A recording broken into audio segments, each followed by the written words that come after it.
There was nobody left there at the Air Force Base at Hamid Karzai International Airport. You know why there wasn't? You know why McKinsey could say this with any degree of confidence?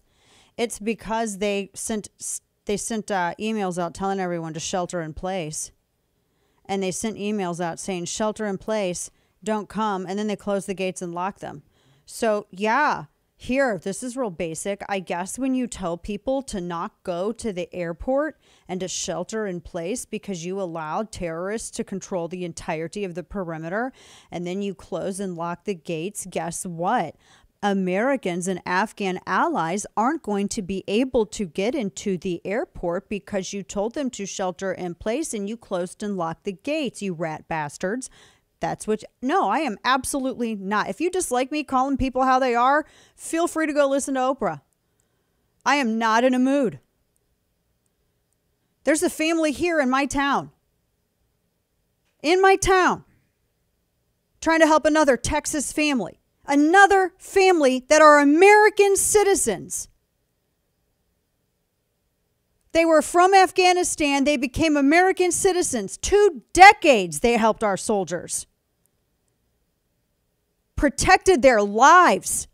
Served as translators, informants, their eyes and ears on the ground.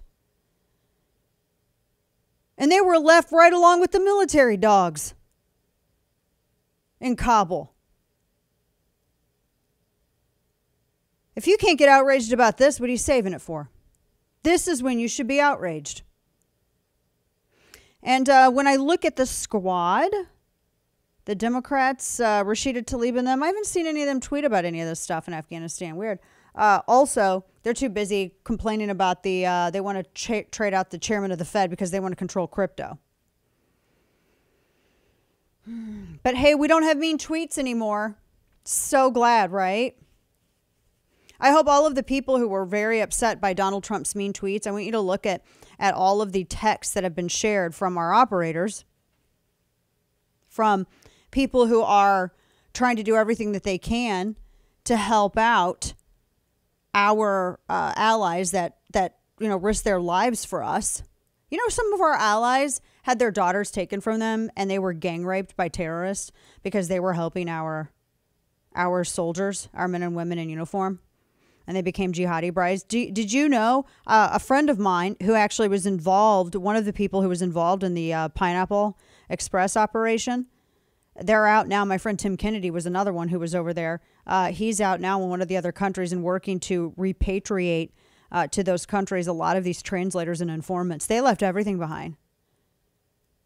They are so committed to freedom. These people are more committed to freedom than a lot of these generational progressive Marxists here in the United States. No, one of the stories that was being shared, and I had asked someone about this because I saw someone else discuss this, and I thought there's no way. All right, well, I thought there is a way, but I don't want to go to air and talk about it unless I actually talk to some people who were over there for years in the dirt and the sand and the dust and the heat.